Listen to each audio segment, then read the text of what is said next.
Eh, Raisa, Radio Indonesia Sehat. Healthy Lifestyle Radio.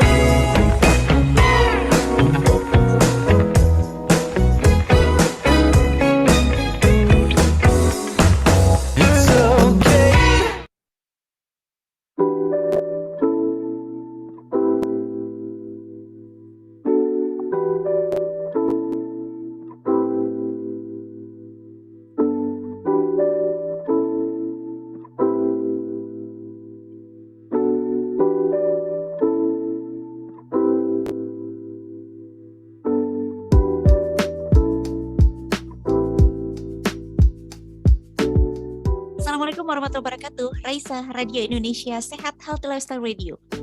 Selamat sore Sobat Sehat.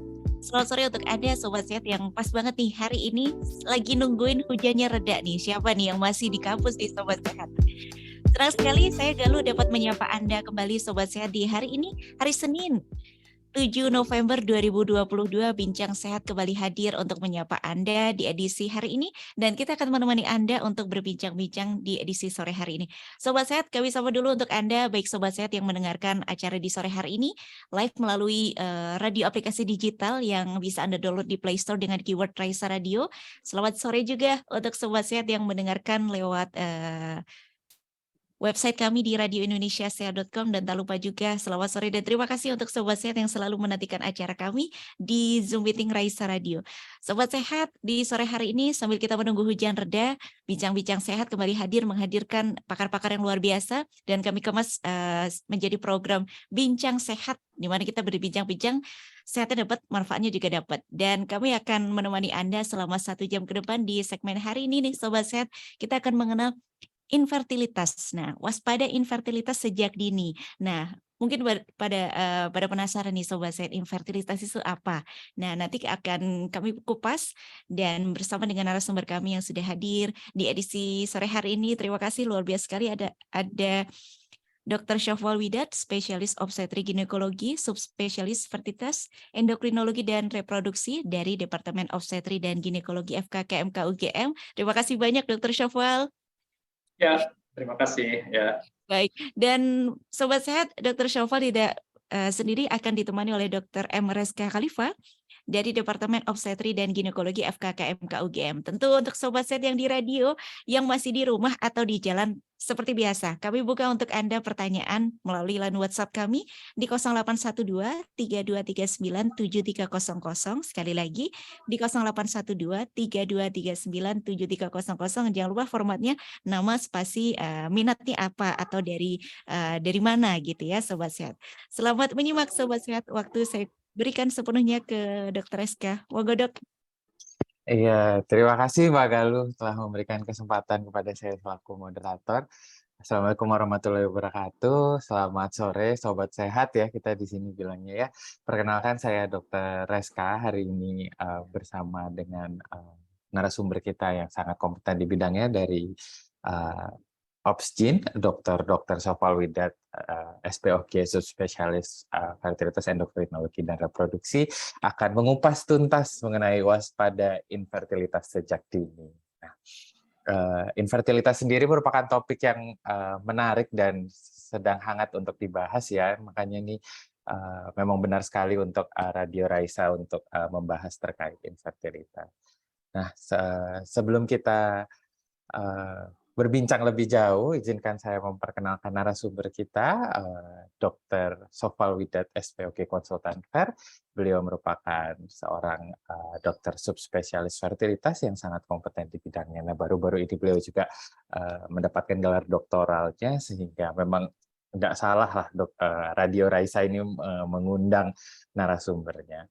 Selamat sore, Dr. Widat. Ya, selamat sore ya Mbak Galuh dan Dr.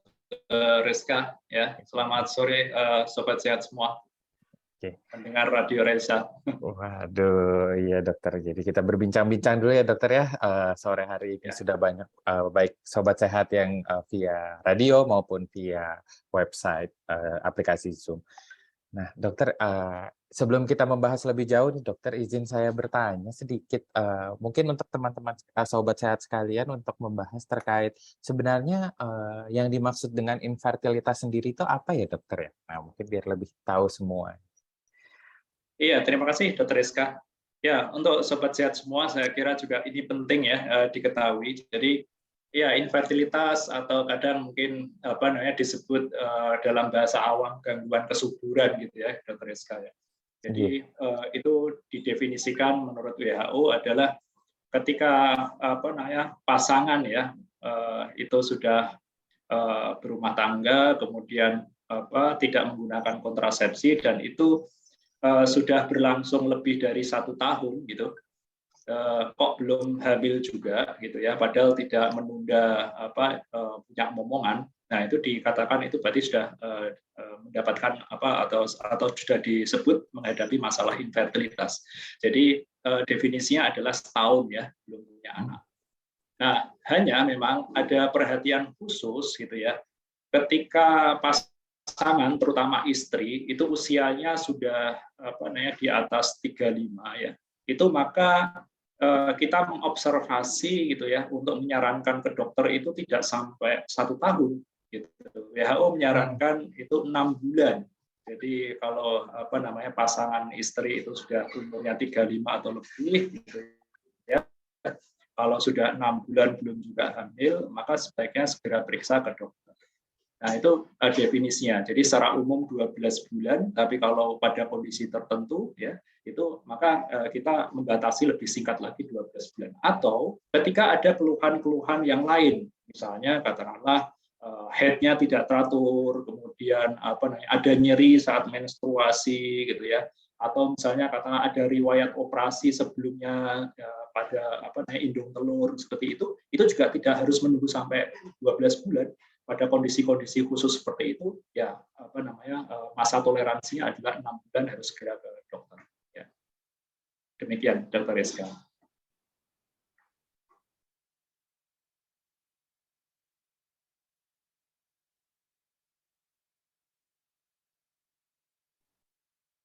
Ya, kelihatannya Dr. Rizka freeze ya, Mbak Galuh ya. Iya, Dr. Widet, sekedap. Dr. Rizka, apakah bisa mendengar suara kami? Atau mungkin koneksinya ini, Dok, karena memang kebetulan di area sedang hujan ya, Dok. Iya. Ya. Iya, mungkin saya lanjutkan ya supaya mungkin tidak terputus penjelasan saya.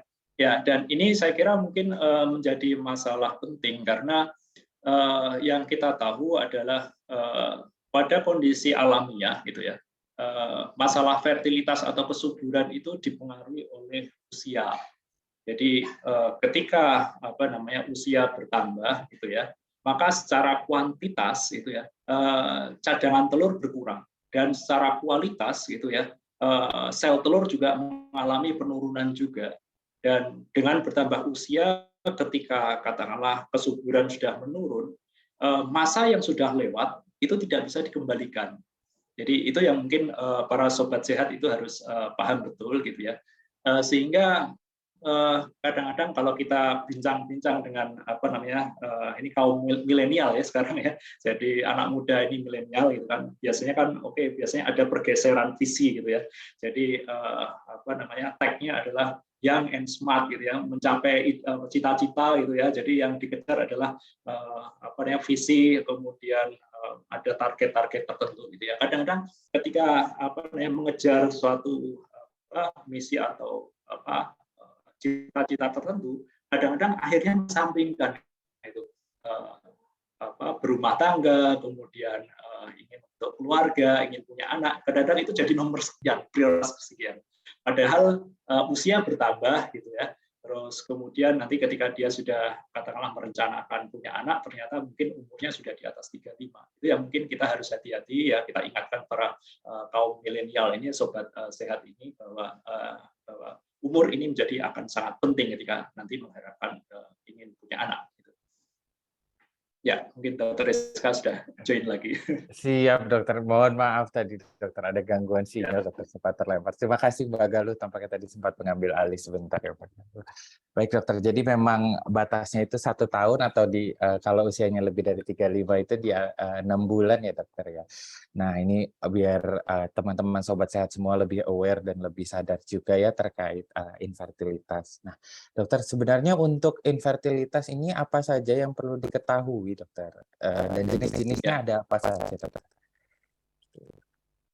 Ya, jadi ketika kita nanti menangani pasien atau pasangan yang mengalami gangguan kesuburan gitu ya, kita sarankan pasangan itu datang berdua ya. Jadi tidak hanya istri saja gitu ya. Jadi harus suami istri sebaiknya datang gitu, kita sarankan seperti itu. Karena kita akan menjelaskan ya. Jadi secara komprehensif bahwa penyebab dari gangguan kesuburan itu tidak semata-mata karena faktor perempuan saja gitu. Secara statistik, secara epidemiologi disebutkan bahwa persentase kontribusi terhadap gangguan kesuburan itu sebenarnya seimbang antara pihak suami dan pihak istri. Jadi kurang lebih 40% ya pihak istri, 40% pihak laki-laki atau suami, kemudian sisanya itu gabungan atau mungkin istilahnya unexplained ya. Jadi yang mungkin sebenarnya kelihatan normal-normal saja tapi tidak ditemukan penyebab secara spesifik gitu. Jadi harus berangkat berdua untuk ketemu dengan dokter gitu ya. Pemeriksaannya pun demikian, nanti akan diperiksa baik itu suami atau istri. Nah, tadi terkait dengan penyebab gitu ya. Kalau kita buat istilahnya top 4 atau top 5 gitu ya. Jadi penyebab yang paling sering itu ya pertama tadi ada mungkin kalau faktor suami adalah kelainan dari sperma gitu ya. Terus kemudian kalau dari pihak istri itu adalah penyebabnya biasanya dari gangguan perkembangan telur. Telurnya tidak berkembang jadi tersedia massa suburnya tidak normal gitu ya. Kemudian ada juga gangguan dari saluran telur ya, saluran telurnya tersumbat gitu ya. Kemudian yang ketiga adalah endometriosis. Jadi ini adalah top 4 dari penyebab yang paling sering gitu. Baik dokter, jadi memang kalau selama ini kan orang suka menganggapnya hanya di faktor istri saja ya dokter ya. Jadi ternyata memang ada faktor suami juga ya dari pemeriksaan sperma dokter. Nah, kemudian dokter untuk berikutnya dokter, ini kan tadi sudah membahas sedikit terkait penyebab-penyebabnya, ada yang gangguan sperma, perkembangan telur, serta ada endometriosis juga dokter. Nah sebenarnya faktor resiko apa saja sih dokter yang dapat menyebabkan terjadinya suatu infertilitas, mungkin kebiasaan hidup seperti itu atau pola hidup sehat atau seperti apa dokter? Ya, jadi nanti untuk pencegahan ya, jadi ini preventif juga penting ya. Saya kira mungkin yang terkait dengan gaya hidup ya. Jadi baik pada pria termasuk juga pada perempuan juga. Jadi kebiasaan merokok ini bisa menurunkan baik itu kuantitas ya jumlah spermatozoa, kemudian kualitas sperma juga menurun gitu ya. Kemudian juga kemampuan sperma untuk bisa membuahi sel telur ini juga menurun gitu. Nah, kemudian juga terhadap kesuburan perempuan ini juga akan juga berpengaruh juga di mana jumlah cadangan telur itu akan menurun lebih cepat ketika perempuan itu merokok gitu. Jadi ini yang harus diperhatikan ya. Kemudian yang berikutnya adalah mengenai gaya hidup kurang gerak, ini juga harus diperhatikan. Jadi immobility ya, kemudian obesitas ya, kelebihan berat badan, terutama pada istri itu berpengaruh terhadap sindroma metabolik dan kemudian memperberat masalah gangguan perkembangan telur. Nah, jadi seringkali kemudian pasien yang terutama menderita PCOS ya, sindroma ovario polikistik, di mana telurnya tidak bisa berkembang normal, itu akan menjadi lebih kompleks ya masalahnya, itu menjadi complicated ketika dia disertai dengan obesitas. Nah, oleh karena itu saya kira mungkin sobat sehat ya, jadi harus memperhatikan jadi bahwa untuk penanganan infertilitas itu tidak hanya melulu dengan obat-obatan saja, tapi juga exercise ya, olahraga, kemudian mengatur pola makan dengan baik. Ini akan sangat penting juga untuk menunjang keberhasilan penanganan. Ya. Siap dokter. Nah itu jadi sobat sehat, ayo aktif bergerak dan exercise juga karena itu salah satu cara untuk pencegahan infertilitas ya dokter ya tadi ya, pola hidup sehat. Nah dokter ini ada pertanyaan dokter dari Ika Rani Puspa nih, sobat sehat kita di Zoom ini menanyakan, saya termasuk kaum yang milenial katanya. Waduh. Nah untuk persiapan apa ya atau kira-kira preparasi apa yang harus kita perhatikan nih dok selagi masih muda terkait infertilitas dokter? Gitu. Iya, ya saya kira mungkin gini, untuk terutama jadi banyak survei ya, baik itu di negara maju, di kota-kota besar di Indonesia juga, saya kira mungkin termasuk Jogja ya, jadi di antara kaum milenial ya. Jadi buatlah perencanaan hidup itu secara baik ya sejak awal ya. Jadi ada tadi punya cita-cita setinggi-tingginya baik gitu ya. Tetapi bahwa merencanakan sebuah keluarga itu jangan dikesampingkan. Ya. Karena sempat beredar istilahnya mungkin beberapa tahun yang lalu atau dekade yang lalu ya. Jadi ya kaum milenial kan umur itu kan hanya sebatas angka gitu kan. Jadi hanya sekedar bilangan gitu. Tapi tidak, untuk infertilitas tidak demikian. Jadi umur tidak hanya sebatas angka. Tadi seperti yang saya sampaikan gitu ya. Jadi umur itu ya, jadi bertambahnya usia itu ada korelasinya dengan penurunan kesuburan, dengan kualitas telur yang menurun, dengan cadangan telur yang menurun, dan ini sesuatu yang irreversible. Tidak bisa jam waktu itu diputar balik. Jadi artinya di sini dalam penanganan infertilitas itu umur tidak hanya sekedar bilangan angka. Kemudian hal yang penting mungkin yang perlu diingat oleh para milenial ya. Jadi kadang-kadang ada istilahnya kalimat populer ya, lebih baik terlambat daripada tidak sama sekali gitu. Ini juga salah gitu. Jadi tidak begitu gitu. Dalam penanganan infertilitas itu kaum milenial itu harus ingat bahwa lebih baik tidak terlambat daripada terlambat, harusnya begitu. Tadi terkait juga sama dengan tadi ya. Jadi ketika semuanya sudah terlambat, ada beberapa hal yang tidak bisa diputar balik ya. Misalnya kesuburan menurun dan tidak bisa balik lagi. Ya. Jadi kita merencanakan secara komprehensif ya tujuan-tujuan kita, termasuk jangan kesampingkan untuk merencanakan sebuah keluarga. Iya dokter, jadi tetap lebih baik tidak terlambat ya dokter dan harus terus merencanakan terkait keluarga dokter. Nah ini sebenarnya bagus sekali dokter karena itu membuat sobat-sobat sehat semua jadi lebih aware dan lebih paham mengenai infertilitas dokter. Nah mungkin kira-kira ini pertanyaan dari sobat sehat sekalian ini mungkin terkait seperti apa sih dokter tanda-tanda apa infertilitas itu, apakah jangan-jangan saya adalah seorang yang tidak subur atau infertil seperti itu dok? Bagaimana dok kita bisa tahu dok? Iya. Mungkin nanti gini ya, saya bagi mungkin penjelasan pada dua pihak ya, pada laki-laki dan pada perempuan. Nah, gangguan kesuburan kalau misalnya pada laki-laki misalnya seperti itu ya, itu tidak ada hubungannya dengan istilahnya gambaran luar fisiknya ya. Jadi istilahnya tongkrongannya misalnya gitu ya. Jadi nggak akan kelihatan gitu ya. Laki-laki ini sosoknya kalau seperti ini akan subur gitu ya. Dilihat dari cara berjalannya atau dari tidak gitu. Jadi oleh karena itu kadang-kadang ini kan menjadi kadang-kadang hambatan ya. Jadi ketika mengajak suami untuk periksa itu selalu biasanya resistensi itu ya, rejeksinya. Saya sehat nggak mau gitu. dok. Jadi ya. Nggak mau diajak, saya pasti normal gitu, karena merasa emang secara fisik sehat gitu segala macam. Belum tentu gitu ya. Jadi gangguan kesuburan kalau pada laki-laki hanya bisa diperiksa ketika melakukan analisis sperma. Jadi harus melakukan pemeriksaan laboratorium gitu ya, kemudian dicek spermanya, baru akan nanti bisa ketahuan normal atau tidak. Jadi nggak bisa dilihat dari aspek fisik luarnya, itu tidak bisa. Jadi nggak kelihatan.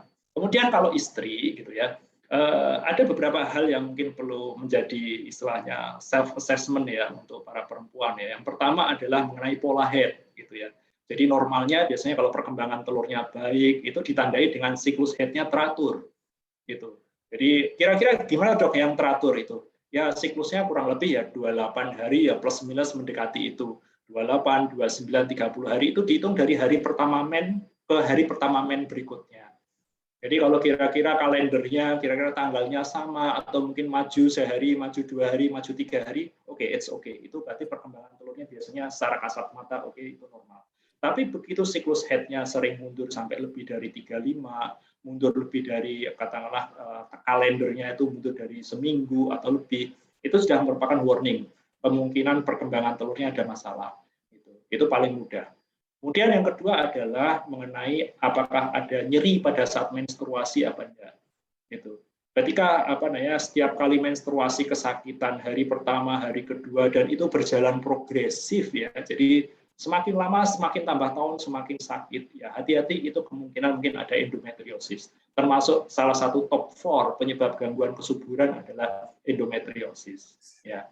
Kemudian juga mungkin ada beberapa hal tadi sudah saya sampaikan ya, jadi misalnya katakanlah body mass index gitu ya, obesitas itu ya, mungkin ketika pasien itu menderita PCOS mungkin itu akan menjadi penyulit ya ketika nanti dilakukan penanganan fertilitas ya. Ya, itu hal-hal yang mungkin clue paling mudah. Siap dok. Jadi memang banyak hal yang bisa dilihat ya dokter ya, menjadi clue ya terkait infertilitas ini. Nah dokter, ini kemudian ada pertanyaan. Mengenai satu lagi yang penting ya, mengenai dokter Rizka, saluran telur ya. Jadi kalau saluran telur itu kan menjadi hal yang juga penting juga ya. Apakah saluran telur saya itu buntu apa enggak? Tidak. Memang itu juga nggak bisa, istilahnya dikira-kira itu. Ya. Hanya bisa diketahui kalau ada pemeriksaan namanya HSG. Jadi itu pemeriksaan standar untuk menilai saluran telurnya buntu apa enggak. Ini juga termasuk top 4 penyebab gangguan kesuburan. Tetapi mungkin kita harus waspada ketika seorang perempuan itu misalnya katakanlah ada riwayat keputihan ya, memanjang terus-menerus berulang gitu ya. Apalagi disertai dengan nyeri perut juga yang hilang timbul gitu. Itu mungkin termasuk salah satu clue. Jangan-jangan ada mungkin infeksi dari organ reproduksi ya. Baik dokter. Kebetulan ada pertanyaan lagi nih dokter dari sobat sehat ini dokter. Izin saya bacakan nih dokter dari Niken Indriastuti di Jogja. Selamat sore Dokter Widat, senang sekali mendengar penjelasan dokter bersama Dokter Rizka di sore hari ini. Izin bertanya dokter, bagaimana cara membicarakan terkait kesuburan ini kepada calon pasangan kita? Mengingat topik ini sangat penting. Ini mungkin pertanyaan banyak sobat sehat sebenarnya di dokter. Iya, jadi ya oke. Yang penting ada ya. Jadi gini ya, kalau dalam istilahnya orang-orang tua dulu ya, kalau milih pasangan atau milih menantu itu ya, ada istilahnya bobot, bibit, bebet. Iya. Ya, 3B jadi itu ya, Dok?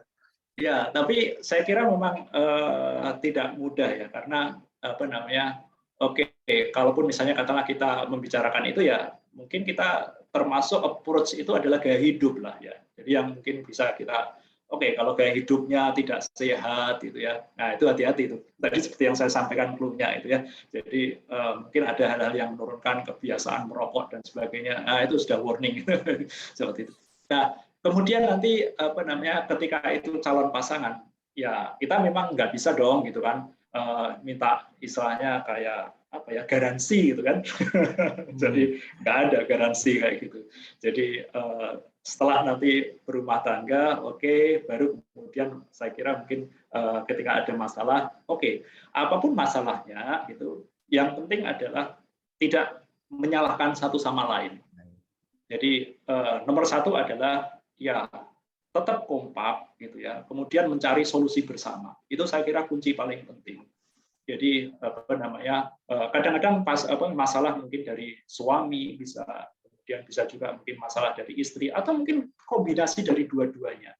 Jadi dalam hal ini seperti ini nanti yang penting kita akan petakan masalah itu dengan baik dan kemudian kita akan mencari solusi bersama-sama, tidak saling menyalahkan. Itu adalah saya kira mungkin hal yang paling penting bagi pasangan untuk mencari solusi. Ya, jadi tidak ada jaminan ya tadi ya dok ya terkait kesuburan itu, dan memang solusinya adalah dihadapi secara bersama karena memang faktornya tidak hanya dari suami ataupun istri saja, bisa dari suami dan istri juga. Gitu dokter, ini ada pertanyaan lagi nih dokter. Wah, diskusinya memang sangat seru sekali. Ini dari Helena dokter dari Prodi MMR, ini mau bertanya, apakah kesibukan kerja atau pekerjaan yang terlalu padat juga mempengaruhi kesuburan? Matur nuwun dokter, salam sehat. Wah. Iya, bisa ya, bisa tidak. Iya, maksudnya kalau misalnya seperti ini, kalau saya pada pasangan yang sudah berumah tangga, saking sibuknya gitu kan, satu mengejar karir di kota A, satu mengejar karir di kota B, ya ketemunya sebulan sekali. Enggak, oke ya, seperti itu, oke. Ya. Jadi artinya kesempatan untuk ketemu kesempatan untuk hamil jadi susah gitu kan. Nah, kemudian yang kedua adalah sebenarnya tinggal serumah dok gitu, ya, tapi sibuk gitu. Jadi yang satu sibuknya di siang hari, yang satu sibuknya di malam hari gitu ya. Yang satu tidur, yang satu melek, yang satu tidur gitu. Jadi itu juga sama aja gitu. Jadi atau saking sibuknya sampai rumah capek gitu kan. Sampai rumah capek gitu. Iya, mana bisa ketemu gitu kan, di rumah sama-sama capek, sama-sama tidurnya juga gitu. Jadi ya kalau sudah sampai levelnya seperti itu, oke. Tapi kalau misalnya katakanlah secara oke dok saya kerja, tapi harus ada disisihkan waktu gitu ya, untuk tadi perencanaan, untuk hamil dan sebagainya, saya kira oke lah. Jadi untuk zaman sekarang saya kira kaum milenial gitu ya, mengejar karir, pasti hampir semuanya pasti dengan kesibukannya masing-masing. Tapi tetap usahakan mengatur sedemikian rupa gitu ya, untuk bersama-sama itu merencanakan kehamilan. Ya. Oke, siap dokter. Jadi sama-sama mengejar mimpi, namun tetap membangun keluarga bersama sang istri. Waduh, keren sekali dokter diskusinya. Itu Mbak Galuh ketawa-ketawa terus dok dari tadi. Waduh, iya. Dokter, nggak terasa sudah 30 menit, dokter. Ini izin saya kembalikan sekedap ke pembawa acara kita, Mbak Galuh dari Raisa. Dokter, untuk kita break sebentar, mungkin bisa sambil minum-minum terlebih dahulu, dokter, sambil menunggu dilanjutkannya acara. Ya. Baik, matur nuwun sangat Dokter Wida dan juga Dokter Reska. Menarik sekali sore hari ini dok. Ini bicara soal infertilitas tapi seperti konseling keluarga ini dok. Ini para sobat saya sudah pada merapat nih dok. Terima kasih dok, seru sekali sore hari ini. Tapi kita harus jeda dulu sobat sehat. Kita akan lanjutkan setelah satu lagu ini yang akan menemani kita di sore hari ini. Sambil minum-minum dulu, boleh banget. Kita akan kembali kurang lebih setelah satu lagu ini. Dan ada informasi menarik untuk Anda. Tetap di Raisa Radio Indonesia Sehat.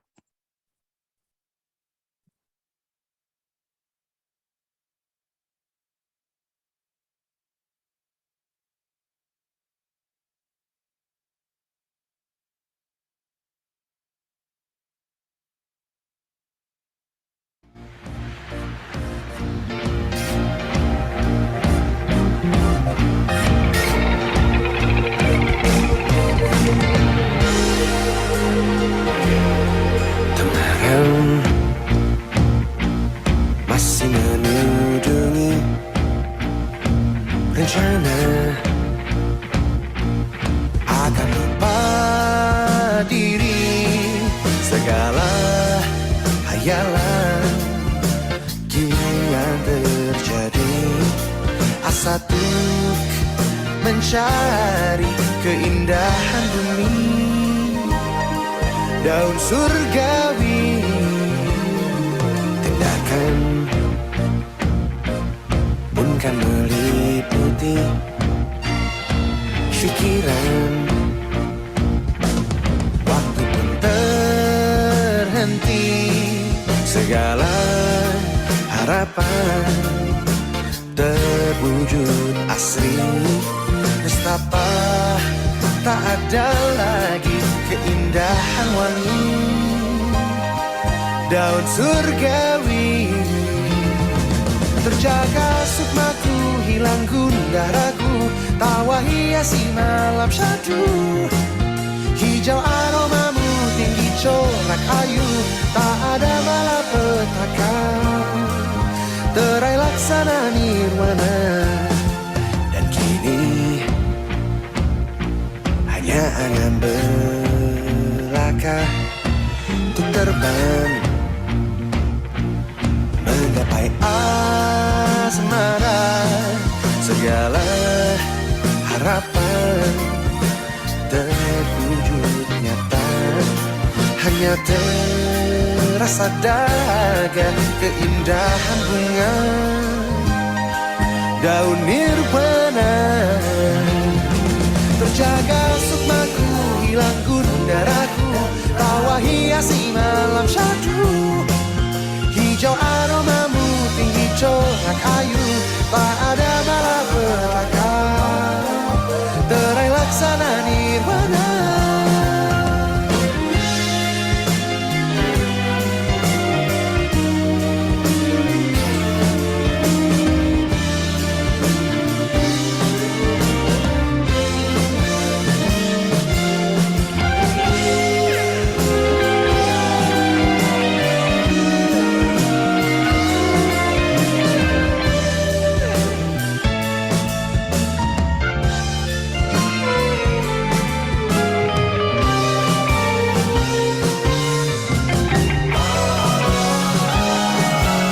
Terjaga sukmaku, hilang gundah ragu, tawa hiasi malam syahdu.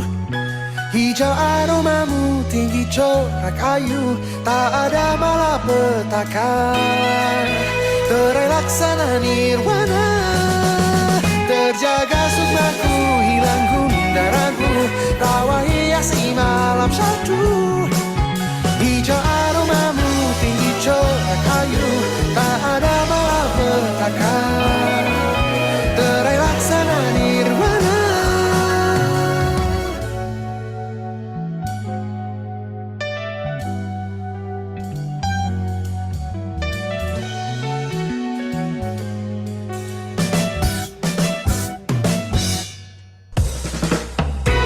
Raisa, Radio Indonesia Sehat.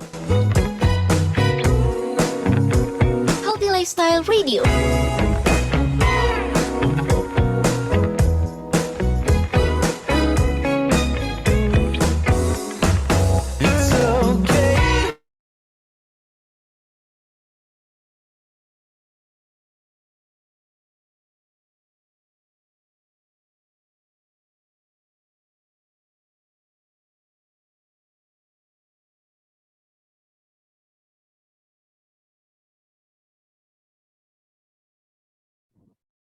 Baik Sobat Sehat, Anda masih di Raisa Radio Indonesia Sehat Healthy Lifestyle Radio, dan itu tadi satu lagu dari Ardhito ya yang mengeluarkan singlenya di album baru di 2022 dengan Wijaya Kusuma. Itu lagu-lagunya enak-enak semua nih Sobat Sehat, apalagi untuk Anda yang menyukai lagu-lagu yang menenangkan. Nah, pas banget nih sore-sore hari ini sambil kita dengerin Raisa Radio Indonesia Sehat. Sobat Sehat yang baru saja hadir, Raisa Radio merupakan radio komunitas berbasis digital yang dikembangkan oleh FKKMK UGM. Jadi untuk Anda Sobat Sehat yang baru saja hadir di Zoom, Raisa Radio bisa Anda nikmati melalui aplikasi radio digital yang bisa di-download di Play Store, atau Anda bisa mencermati di Instagram kami di @raisaradio.ugm.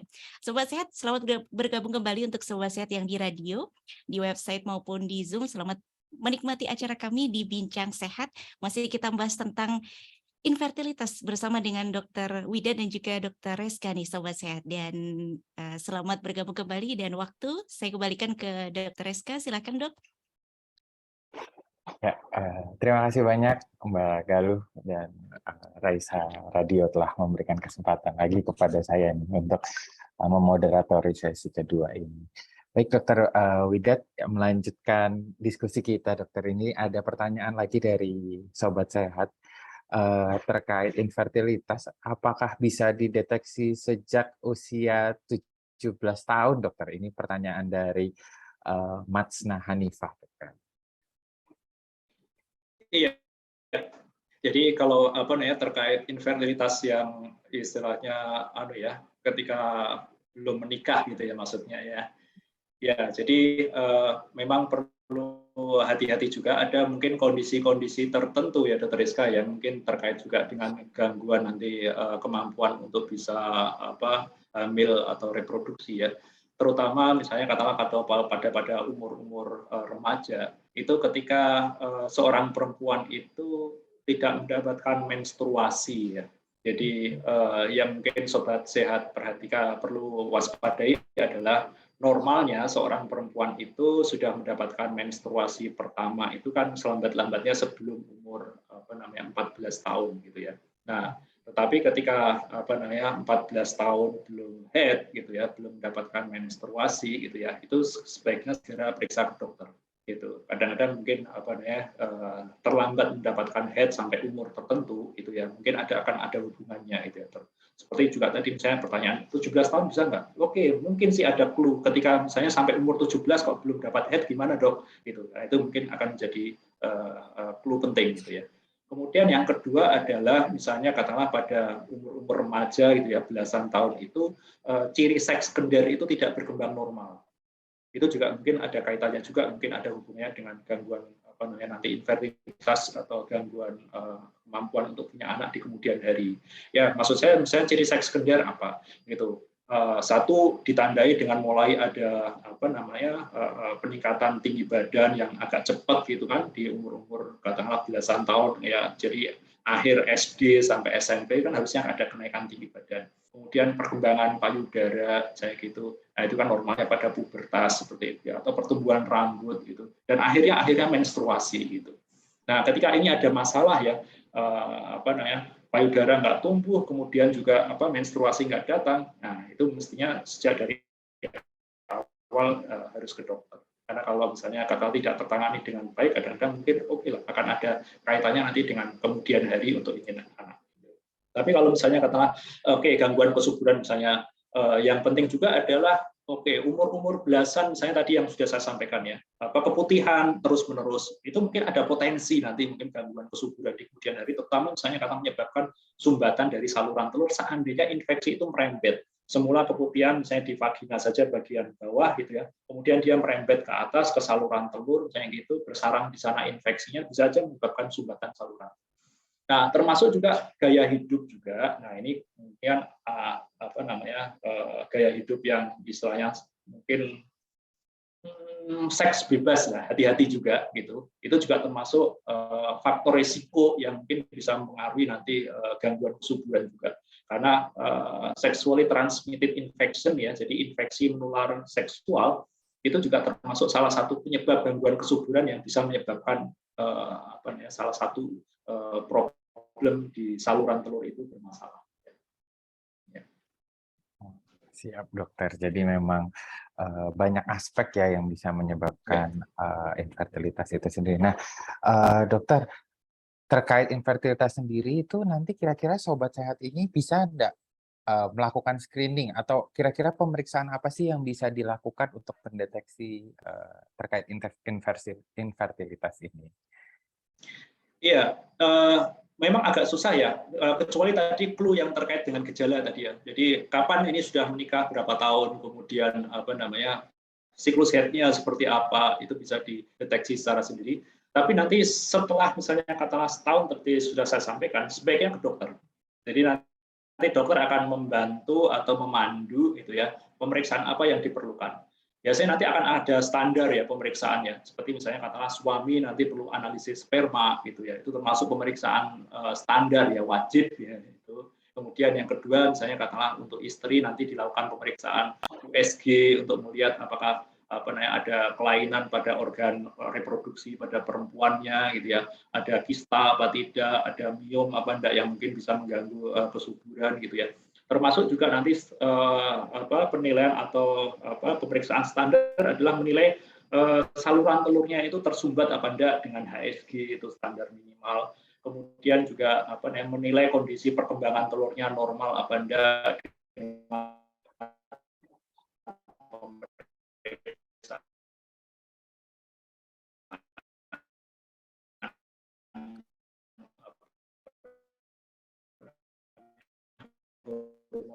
progesteron itu.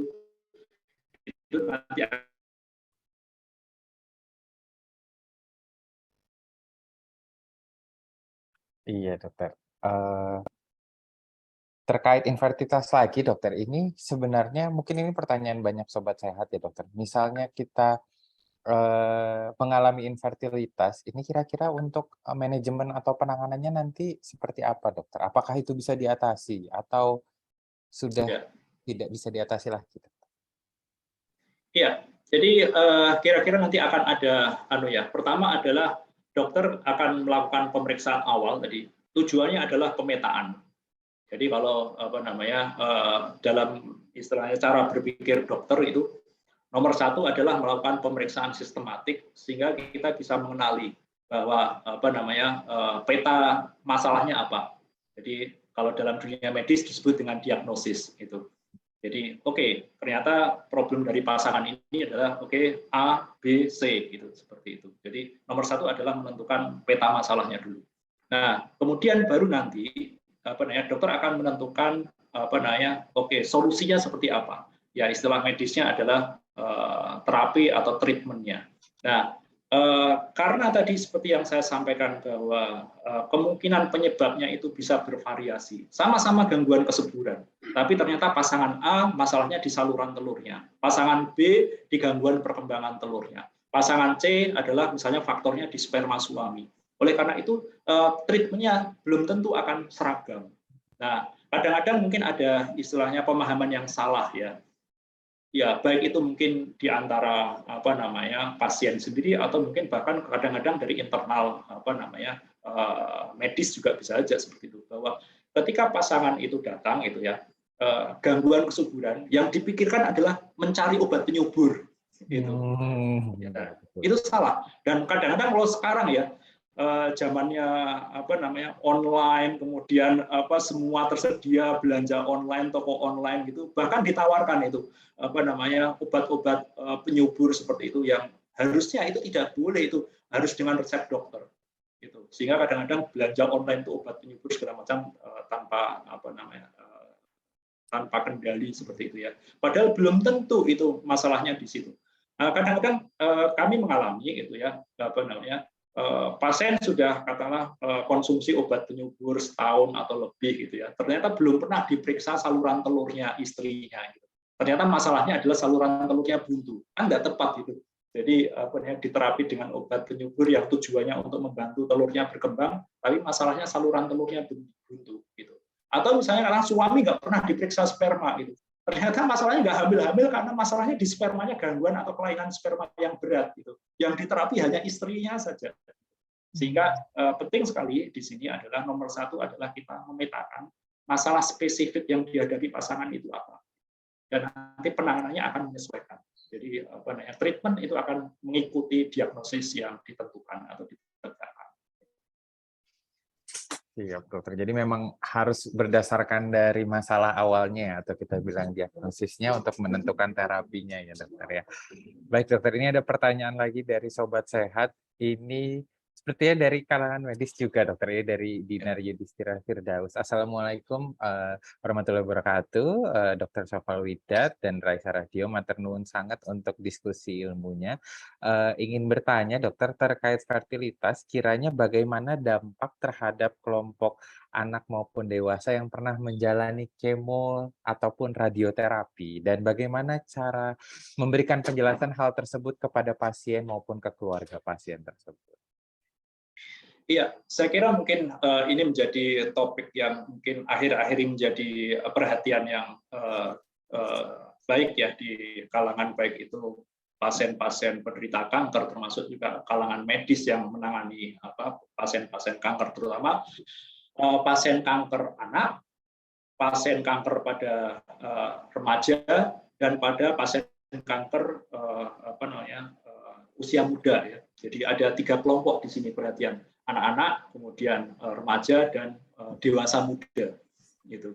Nah, karena ini terkait nanti penanganan kanker umumnya ada beberapa standar terapi ya. Di antaranya adalah kemoterapi, kemudian juga ada radioterapi atau radiasi. Nah, beberapa agen kemoterapi itu bersifat gonadotoksik ya. Demikian juga radiasi. Artinya dia bisa merusak ya, baik itu sebagian maupun seluruh baik itu sel telur maupun spermatozoa pada gonad atau pada testis pada laki-laki atau pada ovarium pada perempuan. Sehingga diperlukan awareness atau kewaspadaan juga ya, yang nanti mungkin akan berdampak di kemudian hari. Karena kalau misalnya katakanlah kemoterapi itu bersifat toksik itu tadi terhadap sperma maupun telur, itu kadang-kadang efeknya irreversible. Sehingga irreversible maksud saya adalah kerusakan itu tidak bisa kembali lagi atau pulih lagi, itu yang mungkin kita akan pertimbangkan. Sehingga di sini diperlukan penanganan yang bersifat multidisiplin. Ya, jadi apakah ada chance atau ada opsi bahwa nanti sebelum kemoterapi atau sebelum dilakukan radioterapi yang mungkin akan berdampak pada pasien ini di kemudian hari, kita bisa selamatkan dulu fertilitas pasien tersebut. Gitu. Dan sekarang tersedia beberapa opsi. Ya. Jadi misalnya katakanlah kita bisa kalau misalnya pasangan itu sudah menikah, misalnya gitu, tapi dia menderita kanker, itu sebelum dilakukan kemoterapi, kita bisa lakukan istilahnya stimulasi telurnya, kemudian nanti telur itu dilakukan pengambilan atau ovum pick up dan nanti dibuai dengan sperma suami bagi yang sudah menikah, dan kita bisa simpan dalam embrio ya, jadi disimpan dalam bentuk embrio. Nah, kemudian silakan setelah itu menjalani terapi standar untuk penyakit kankernya. Baru kalau misalnya katakanlah kankernya sudah sembuh gitu ya. Nah, baru kemudian nanti embrio ini kita kembalikan atau kita tanam setelah pasien itu survive atau sembuh dari kanker. Nah, ketika misalnya katakanlah seorang perempuan dewasa muda gitu ya, atau remaja yang sudah puber tapi belum menikah atau belum punya suami, gimana caranya? Oke, masih ada kesempatan juga atau ada opsi di mana kita bisa simpan sel telurnya gitu ya. Jadi nanti kalau kemudian hari dia sudah selesai dengan terapi kankernya dan kemudian dia suatu saat menikah, gitu, telurnya ini nanti bisa dibuai dengan sperma suaminya, gitu. Kemudian nanti setelah jadi embrio, kemudian nanti ditanam ke rahim, gitu. Itu memungkinkan teknologi sekarang. Dan yang terakhir, gimana kalau misalnya pasien anak? Sementara kita tidak bisa stimulasi telurnya ya karena masih belum pubertas, gitu. Nah, sekarang juga ada opsi untuk kita lakukan simpan beku jaringan ovarium atau mungkin jaringan testis kalau pada anak laki-laki misalnya gitu. Jadi ini bisa disimpan ya. Kemudian setelah nanti misalnya kata ada risiko mendapatkan kemo dan yang bersifat gonadotoksik atau merusak gitu spermanya gitu, kita sudah selamatkan ini jaringan testisnya atau jaringan ovariumnya. Dan ini nanti kita bisa transplantasi kembali ya setelah nanti selesai dengan penanganan kankernya. Jadi ya oleh karena itu gitu ya, yang penting adalah kerjasama multidisiplin. Jadi antara dokter-dokter yang mengerjakan penanganan kanker ya dan juga dokter-dokter yang istilahnya melakukan penanganan infertilitas. Sehingga pasien itu tidak hanya ekspektasinya sembuh dari kanker saja, tapi juga nanti kehidupan setelah dia survive dari kanker kita juga perlu perhatikan.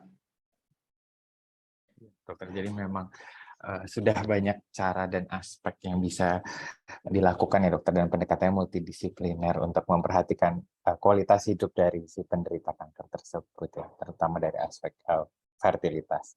Nah dokter, ini ada satu pertanyaan lagi dokter dari Tuti Istiani dokter. Mohon izin bertanya dokter, apakah kasus infertilitas ini bisa terjadi karena keturunan juga? Terima kasih dokter. Wah. Iya, oke. Sebenarnya sebagian besar itu mungkin bukan istilahnya dikatakan bahwa infertilitas itu keturunan. Sebenarnya sebagian besar kasus infertilitas bukan diturunkan secara genetik, bukan. Tetapi memang kalau dibalik pertanyaan, ada nggak mungkin faktor genetik yang mungkin berpengaruh? Ada. Jadi misalnya katakanlah ketika ada kelainan genetik pada orang tua, pada beberapa kondisi, misalnya katakanlah sindroma Turner yang mosaik, misalnya gitu, orang tuanya itu kadang-kadang bisa aja nanti turun ke anaknya. Kalau misalnya sindroma Turner itu sangat ringan, gitu ya. Jadi, tapi kalau misalnya katakanlah kondisi-kondisi genetik yang berat, biasanya itu ya orang tuanya sudah infertil dan mungkin tidak akan punya anak yang bisa diturunkan. Jadi ada sebagian yang memang karena dia faktor genetik itu tidak mungkin punya anak gitu ya. sehingga tidak diturunkan karena dia nggak akan punya anak gitu. Tapi ada juga sebagian yang mungkin memang istilahnya kelainannya sebenarnya termasuk ringan, dia masih bisa punya anak, tapi mungkin keturunannya itu bisa. Tapi sebagian besar gitu, seperti tadi misalnya katakanlah faktor saluran telur yang buntu, kemudian faktor tadi misalnya katakanlah endometriosis dan sebagainya, nah, itu umumnya bukan diturunkan secara genetik. Gitu, ya. Baik, dokter. Jadi memang berbeda ya dokter kalau yang untuk diturunkan secara genetik bukan yang top 4 penyebabnya tadi ya dokter. Ya. Baik dokter, ini terakhir dokter, mungkin dari dokter Widat sendiri, apakah ada saran atau pesan dokter yang ingin disampaikan kepada sobat sehat terkait dengan topik infertilitas ini dokter? Iya, saya kira mungkin kalau terkait dengan bincang-bincang sore kita ini ya dengan topik fertility awareness ya atau waspada infertilitas gitu ya. Jadi mungkin yang perlu saya sampaikan adalah bahwa umur itu tidak sekedar bilangan ya dalam perencanaan kehamilan atau perencanaan nanti untuk ke depan ya infertilitas ya penanganan untuk infertilitas. Sesegera mungkin periksa itu akan lebih bagus gitu ya. Dan yang perlu diperhatikan adalah terutama untuk pada perempuan gitu ya. Setelah umur 35 gitu ya, itu akan mengalami penurunan cadangan telur yang cepat secara kuantitas dan juga kualitas telurnya juga menurun juga secara signifikan. Oleh karena itu gitu ya, lebih baik kita tidak menunda-nunda, baik itu dalam hal membentuk keluarga dan untuk merencanakan kehamilan gitu ya. Oke, silakan merencanakan atau meraih cita-cita setinggi mungkin, tapi juga jangan kesampingkan untuk mendapatkan perencanaan dalam membentuk keluarga dan kemudian merencanakan untuk punya anak. Ya. Kemudian juga mungkin hal yang penting juga gitu ya. Jadi periksalah ke dokter gitu ya. Jangan mencari informasi yang sekarang mungkin bertebaran ya, bercampur baur antara informasi itu akurat gitu ya dengan informasi yang tidak akurat gitu, dan semuanya mungkin kita semua bisa akses ya lewat sosial media gitu ya. Jadi bertanyalah kepada istilahnya yang kompeten, kepada dokter yang kompeten di bidangnya. Siap dokter, terima kasih banyak dokter untuk saran dan pesannya dokter untuk sobat sehat semua. Jadi memang 35 tahun usia cut off yang penting ya terkait infertilitas. Bagi sobat sehat yang masih ingin mengetahui lebih lanjut terkait topik ini, boleh langsung nanti diskusi dengan dokter Widat di tempat praktek beliau. Dan untuk mencari informasi yang lebih tepat lagi, jangan sembarangan, tadi dokter Widat sudah menyampaikan, mungkin bisa mendengarkan siaran di Raisa saja, jadi jangan hanya mencari via Google, tapi mendengarkan dari siaran sehat di Radio Indonesia Sehat. Baik, terima kasih banyak Dokter Widat, ini tidak terasa sudah 1 jam kita berdiskusi. Saya sudah di DM sama Mbak Galuh ini dokter terkait durasi. Banyak sekali materi yang kita dapatkan dan topik yang kita kupas terkait infertilitas, dokter, mudah-mudahan menjadi tambahan ilmu bagi kita semua. Terima kasih banyak sekali lagi saya ucapkan kepada Dr. Widat atas waktunya dan materi yang diberikan. Saya juga selaku moderator mohon maaf apabila ada salah-salah kata. Dokter, ngapunten apabila saya ada salah kata, dan terima kasih banyak. Izin acara saya kembalikan ke Mbak Galuh selaku dari Raisa Radio. Oke, monggo Mbak Galuh. Baik, terima kasih banyak Dr. Widat dan juga Dr. Rizka telah memberikan ilmu kepada kita semua nih Sobat Sehat. Terima kasih banyak ya Dok, dan kita jadi tahu nih, dan semoga informasi hari ini Sobat Sehat menjadi kita lebih aware lagi nih dalam merencanakan kehamilan, dan juga lebih lebih tahu ya tentang infertilitas itu apa Sobat Sehat. Ada banyak penyebab-penyebabnya, tapi tadi juga dokter menyampaikan ada tindakan-tindakan prevensi nih yang bisa kita upayakan sedari sekarang. Dan selalu tegakkan gaya hidup sehat Sobat Sehat. Dan untuk Sobat Sehat yang baru saja bergabung dan nggak ngikutin dari awal, tenang saja, Anda tetap bisa menikmati obrolan santai dan seru di sore hari ini melalui Spotify kami di Raisa Radio Indonesia Sehat. Sekali lagi, matur nuwun sangat Dr. Widat dan juga Dr. Reska sudah mampir di Raisa Radio. Sehat-sehat selalu dok, salam untuk keluarga di rumah. Dan mohon maaf bila ada kesalahan pada saat acara berlangsung. Terima kasih banyak sobat saya sudah mampir sejak di Raisa. Untuk informasi program-program dari acara Raisa Radio bisa Anda dapatkan di Instagram kami di @raisaradiogm. Terima kasih, saya Galuh pamit undur diri. Terima kasih banyak dan salam sehat, selamat beristirahat, hati-hati di jalan. Wassalamualaikum warahmatullahi wabarakatuh. Waalaikumsalam. Terima kasih, warahmatullahi Dok. wabarakatuh. Terima Ya, kasih, terima kasih Mbak Dr. Galuh. Terima kasih. Widat. Ya, Salam Dr. sehat, Rizka. Dok. Salam sehat.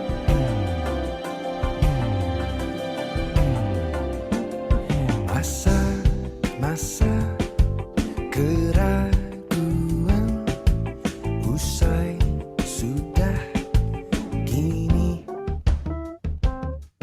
Masa-masa yang kan datang, mari bersama hadapi. Raih cita tuk sentosa, jangan bimbang ragu. Tegak tiada kata cerah dalam perjuangan nanti.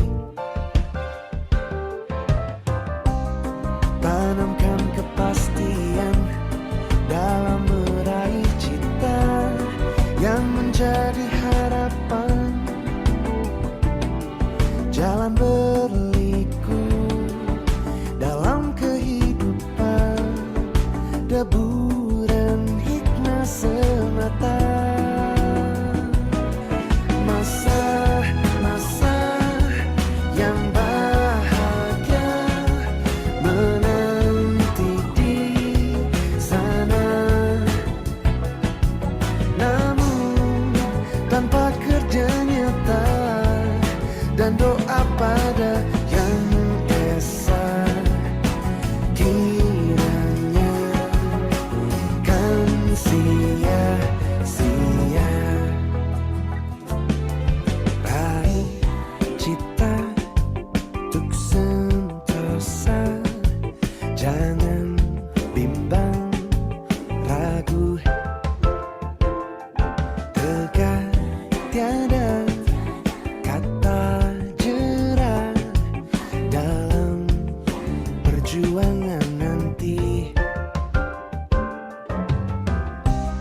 Tanamkan kepastian dalam meraih cita yang menjadi harapan. Jalan berliku dalam kehidupan, deburan hikmah semata. Masa-masa yang bahagia menanti di sana. Namun tanpa kerja nyata dan doa